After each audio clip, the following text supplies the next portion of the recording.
পাশে মানুষের সাথে আমরা আছি এই বাংলাতে। আপনারা দেখছেন সংবাদ শিরোনাম। দেখলেন তো অনেক কিছু, এবার দেখুন নতুন কিছু। নমস্কার, আমি শ্রাচি। আপনারা দেখছেন সংবাদ শিরোনাম। চলছে লোকসভা নির্বাচন, আর এরই মধ্যে এবার পালতোলা নৌকা চিহ্নে দাঁড়িয়ে লাগাতার ভোট প্রচার করছেন বনগা লোকসভা কেন্দ্রের নির্দল প্রার্থী সুমিতা পোদ্দার। আর তিনি তার মতে যে মানুষ যদি তার পাশে থাকে তাহলে তিনি অবশ্যই জিতবেন। তার প্রধান কাজ বা প্রধান লক্ষ্য হলো বিগত 5 বছরের না হওয়া উন্নয়নগুলির উন্নয়ন করা। কি বলেছেন তিনি? তার মতে 5টা বছরে বনগা লোকসভা কেন্দ্রে কোনো উন্নয়ন হয়নি। ভেঙে পড়েছে স্বাস্থ্য ব্যবস্থা, নেই কোনো শিক্ষা ব্যবস্থাও, আর মানুষের কর্মের অবস্থা তো খুবই শোচনীয়।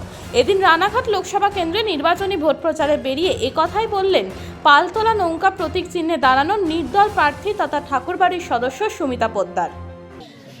কতটা পারবো আমি নিজে সেটা বলতে পারছি না, বাট জনতা জনার্দন যারা আছে, জনতা মানুষ, তারাই বিচার করবে, আর তাদেরই উপর নির্ভর করছে যে আমি কতটা কি এগোতে পারবো। মানুষ তো অনেক পরিষেবা থেকে এখনো বঞ্চিত। কেউ বলছে আমরা অনেক পরিষেবা পেয়েছি, রাজ্য সরকারের একাধিক প্রকল্প, একাধিক শ্রী। তা আপনার কাছে কি শ্রী বৃদ্ধি করছে মানুষ? দেখুন, আমার কাছে কি আশা করছে এটা আমি কি ঠিকভাবে এখনো বুঝতে পারছি না, বাট আমার যেটা ইচ্ছা আছে যে কর্ম থেকে, শিক্ষা থেকে, স্বাস্থ্য থেকে, দুর্নীতিমুক্ত, তারপরে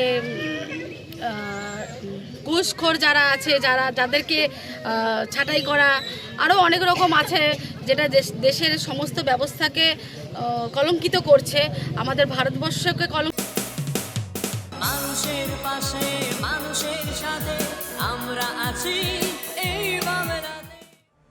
আপনারা দেখছেন সংবাদ শিরোনাম। দেখলেন তো অনেক কিছু, এবার দেখুন নতুন কিছু।